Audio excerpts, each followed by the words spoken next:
Hey, my peeps, it's Jazz. Welcome back to Jazz's Player One. The P stands for player, and I have a confession to make. I'm an animal goddess.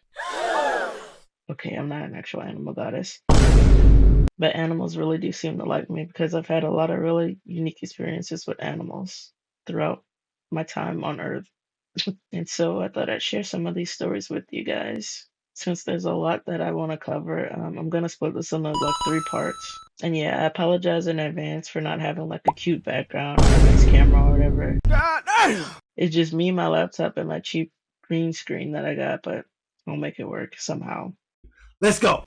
So my earliest memory and probably most memorable memory was when I took care of a butterfly, or well, caterpillar. And actually, it happened twice, but the experience was pretty much the same each time. So I was like somewhere in the single digits when this happened in my age. But I learned a little bit about butterflies, I think, in school by then.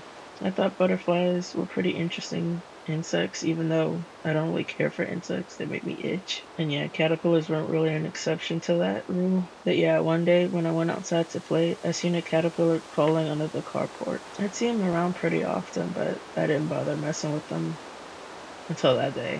I remember I got down on the foundation on my hands and knees and I just put my finger like in front of it. I was blocking it pretty much. And it was getting really annoyed, but I wanted it to crawl on my finger. I know it got so annoyed with me. It was like, if you don't get out of my freaking way, little girl. Like, but after a couple minutes, it just gave up and it got on my finger. It felt really funny though. It feels, if you ever had a caterpillar on your finger before, it feels really weird. It's like kind of like a fuzzy feeling. So I took my time getting used to the caterpillar. I let it crawl from like one finger to another, and then I eventually got used to it, used to the feeling. I even had started petting it at one point, and I think the caterpillar liked it. I don't know. And then after a while, I just let it crawl back off my finger, and then I went about my day playing and whatever until like the next day. And on that next day, I seen it again in like the same spot, and I was pretty sure it was the same caterpillar. I don't know why, but I was like, yeah, that's the same caterpillar from last time. So yeah, the next day I seen it again, or at least I assumed that was the same one crawling on the carport. And I put my finger down on the ground for it to get back on my finger again. And it resisted again, unsurprisingly, but it felt like it got on a lot faster than before. Again, assuming that was the same caterpillar from before, but yeah, I played with it again because I have no friends and I have no siblings, so I made friends with the caterpillar, and then I decided, you know what? I'm gonna take care of this caterpillar. I found a nice little spot to take care of it on top of like this white plastic thing that was next to the door. It used to be held for like a plant or whatever there, but the plant died, I think, if I remember correctly. So I just put the caterpillar there. And then I'd go over to the rose bush next to the carport, which is probably why the caterpillar was always under the carport. And I'd pick a bunch of leaves off of it, and then I'd go put it on top of the cabinet thing so he'd have food to eat and also have a bed at night so he'd stay warm. I don't know why, but I always like found so much joy just watching it eat. It was so tiny, watching it take those tiny little bites. I don't know. I thought it was cute, I guess, and funny. It was fun too to come back outside like the next day. Like I'll put the leaves down for the night, and then I come back the next day and I see he's eating like a bunch of the leaves up. Like I like how the bite marks were left in the leaves. It looked like the cartoon bite marks. The only thing that would drive me though is that I put down so many freaking leaves for him to eat, and then he'd only eat a few of them, and then I'd catch him going over to the rose bush to eat some. I'm like, "Where are you going, dude? I put all these freaking leaves down here for you. What are you doing?" And it was so aggravating. Like, bro, why? I still kept picking leaves for him, though. Don't get me wrong. I still wanted to make sure my baby, my baby was eating. But he still went over to that freaking rose bush, and that made me so mad every time. But yeah, it got to the point where I'd see him crawling away from the leaf nest, and I'd be like, "Yep, okay, I already know where you're going." And then I'd put my finger out for him to get on, and he'd just get on without any questions asked, and I'd just bring him over to the rose bush. Bye. And yeah, the days just seemed to blur by. I'd go out there like every day at the same time just to check on my baby, pretty much, even though he's a caterpillar. He's still my baby. Even though butterflies or caterpillars for like just a few weeks, it felt like it went on for like months. And throughout that time, I do my daily little routine of switching out his leaves and playing and petting him and taking him to and fro. And anytime I'd see him crawling around and there were adults around, I'd be like, hey, watch my caterpillar. Do not step on my caterpillar. I watched out for my baby. And then one day I went outside and I saw my baby was gone. Gone, like, where is this guy, dude? And I knew he wasn't just wandering around because me and my baby had a little routine. He'd usually always be in that little leaf nest or like crawling around really close. So I could find him pretty fast usually. I looked around for a little bit, but it didn't take me that long to find out that he made a cocoon under the carport. And then after that, day after day, I just go and check to see if he came out of his cocoon. And that felt like that took an eternity too. And then one day he was out, but I didn't see it firsthand.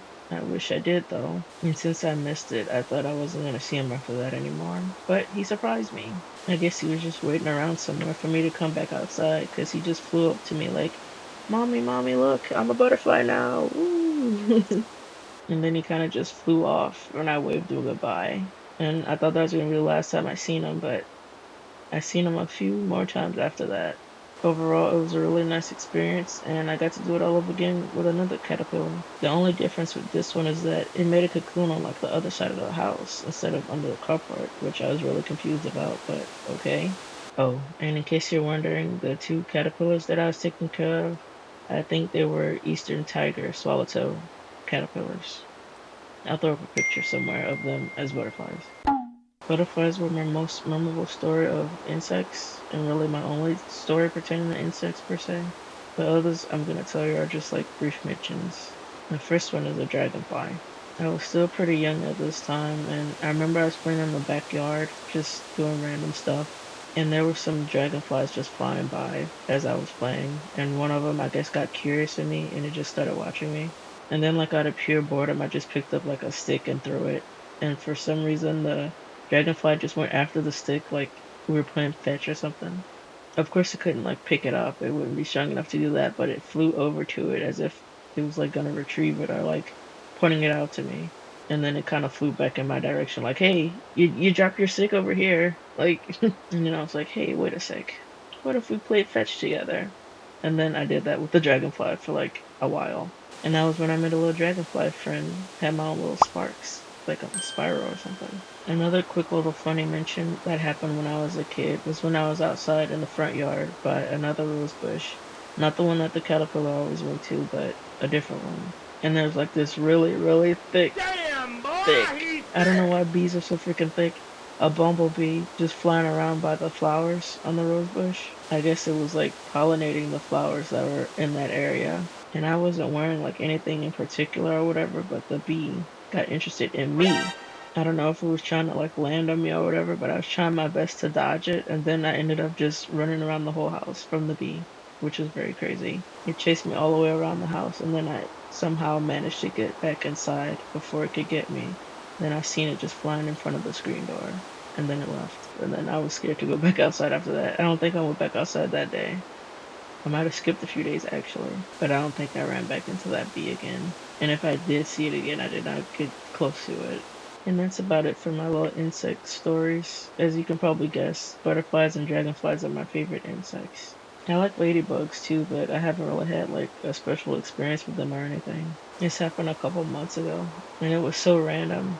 I was just sitting in the car, minding my own business. The window was rolled down, and then I look again, the freaking ladybug on my titty, like. How'd that get in there? And then I released it back into the wild.